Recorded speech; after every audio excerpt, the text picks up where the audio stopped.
अथ सप्तमः सर्गः। सरेष्मजालम् बलवान् ददर्श व्यासक्तवैदूर्यसुवर्णजालम् यथा महत्प्रावृषिमेघजालम् विद्युत्पिनद्धम् स विहङ्गजालम्। निवेशनानाम् विविधाश्च शालाः प्रधानशङ्खायुधचापशालाः मनोहराश्चापि पुनर्विशाला ददर्श वेश्मादृषु चन्द्रशालाः। गृहाणि नानावसुराजितानि देवासुरैश्चापि सुपूजितानि सर्वैश्च दोषैः परिवर्जितानि कपिर्ददर्श स्वबलार्जितानि। तानि प्रयत्नाभिसमाहितानि मयेन साक्षादिव निर्मितानि महीतले सर्वगुणोत्तराणि ददर्श लङ्काधिपतेर्गृहाणि।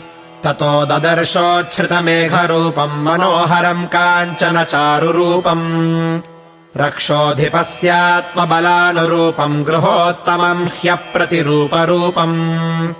महीतले स्वर्गमिव प्रकीर्णम् श्रियाज्वलन्तम् बहुरत्नकीर्णम् नानातरूणाम् कुसुमावकीर्णम् गिरेरिवाग्रम् रजसावकीर्णम्। नारी प्रवेकैरिव दीप्यमानम् तडिद्भिरम्बोधरमर्च्यमानम् हंस प्रवेकैरिव बाह्यमानम् श्रियायुतम् खेसुकृतम् विमानम्। यथा नगाग्रम् बहुधातु चित्रम् यथा नभश्चग्रहचन्द्रचित्रम् ददर्श युक्तीकृतचारुमेघचित्रम् विमानम् बहुरत्नचित्रम्। महीकृता पर्वतराजिपूर्णा शैलाः कृता वृक्षवितानपूर्णाः वृक्षाः कृताः पुष्पवितानपूर्णाः पुष्पम् कृतम् केसरपत्रपूर्णम्। कृतानि वेश्मानि च पाण्डुराणि तथा सुपुष्पाण्यपि पुष्कराणि पुनश्च पद्मानि सकेसराणि वनानि चित्राणि सरोवराणि। पुष्पाह्वयम् नाम विराजमानम् रत्नप्रभाभिश्च विघूर्णमानम् वेश्मोत्तमानामपि चोच्यमानम् महाकपिस्तत्र महाविमानम्।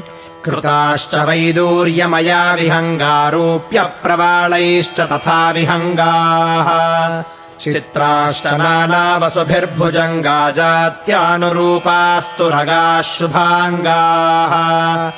प्रवालजाम्बूनदपुष्पपक्षाः सलीलमावर्जितजिह्मपक्षाः कामस्य साक्षादिव भान्ति पक्षाः कृता विहङ्गाः सुमुखाः सुपक्षाः। नियुज्यमानाश्च गजाः सुहस्ताः सकेसराश्चोत्पलपत्रहस्ताः। बभूव देवी च कृता सुहस्ता लक्ष्मीस्तथा पद्मिनी पद्महस्ता। इतीव तद्गृहमभिगम्य शोभनम् सविस्मयो नगमिव चारुकन्दरम्।